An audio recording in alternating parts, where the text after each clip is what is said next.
যদি x minus one by x equal 3 হয় তবে x cube minus one by x কিউবের মান কত।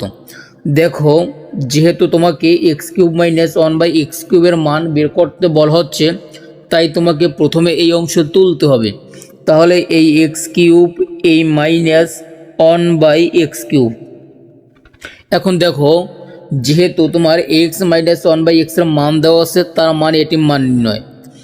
তাহলে প্রথম এক্সকে যদি আমরা মনে মনে এ বিবেচনা করি তাহলে এ কিউব, এই মাইনাস ওয়ান বাই এক্সকে যদি আমরা বি বিবেচনা করি তাহলে এ কিউব এই মাইনাস বি কিউব। তাহলে দেখো, এই এ কিউব মাইনাস বি কিউবের সূত্র মান নির্ণয় হচ্ছে, যেহেতু তোমাকে মান দেওয়া আছে তার মানে মান নির্ণয়। তাহলে এ মাইনাস বি হোল কিউব, এই মাইনাস থাকার কারণে পরবর্তী plus থেরাইস A B into A minus B.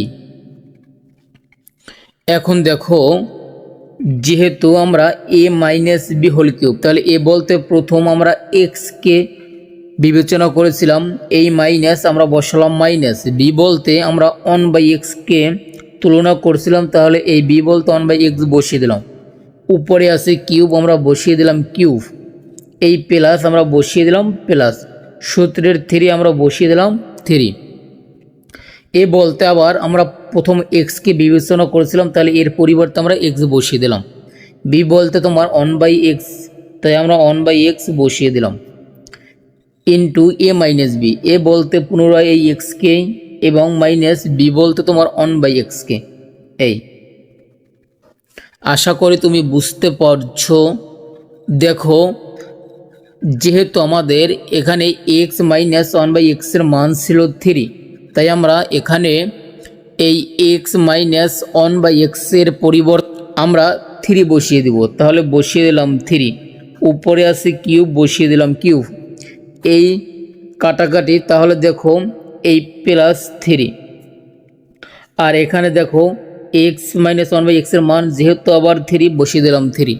তাহলে দেখো 3-র উপর কিউব, কোনো সংখ্যার উপরে কিউব থাকলে ওই সংখ্যাটা ওই কয়বার গুণ। তাহলে যেহেতু দেখো তোমার 3-র উপর কিউব আছে, 3 3বার গুণ করলে হয় 27, আমরা বসিয়ে দিলাম এই 27। এই প্লাস 3 3 গুণ করলে হয় 9, তার মানে হয় তোমার 26।